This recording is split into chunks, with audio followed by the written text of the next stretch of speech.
আমাদের ক্লাউড কিচেনে চলে এলো প্রথম অর্ডার। জোম্যাটো থেকে প্রথম অর্ডার পেয়ে মনটা খুশি হয়ে গেল। দুটো চিজি চিকেন বার্গারের অর্ডার ছিল, আরটা পেরি পেরি ফ্রেঞ্চ ফ্রাইজের অর্ডার ছিল। দুটো চিজি চিকেন বার্গারটাকে এরকম করে গরম গরম ভেজে নিলাম, আর পেরি পেরি ফ্রেঞ্চ ফ্রাইজে পেরি পেরি মশলাটা মাখিয়ে তাড়াতাড়ি করে প্যাকিংটা সেরে নিলাম। কেননা দেখলাম এদিকে ডেলিভারি বয়ও খুব তাড়াতাড়ি কাছে চলে এসছে, 6 মিনিট আর বাকি রয়েছে, তার মধ্যে আমাকে খাবারটা তৈরি করে দিতে হবে। তো বার্গারটাও কাটা শুরু করলাম।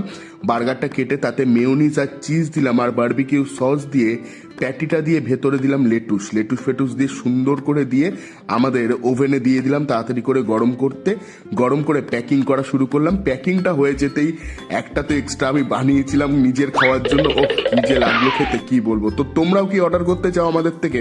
তাহলে এক্ষুনি জোম্যাটো বা সুইগিতে গিয়ে চেক করো পিৎজা ড্যাডি বেহালার মধ্যে এখন অ্যাভেলেবেল হয়ে গেছে। তো তোমরা এক্ষুনি অর্ডার করে খেয়ে দেখতেই পারো কিন্তু, আর আমাদের পেজটা এক্ষুনি ফলো করো দেখি।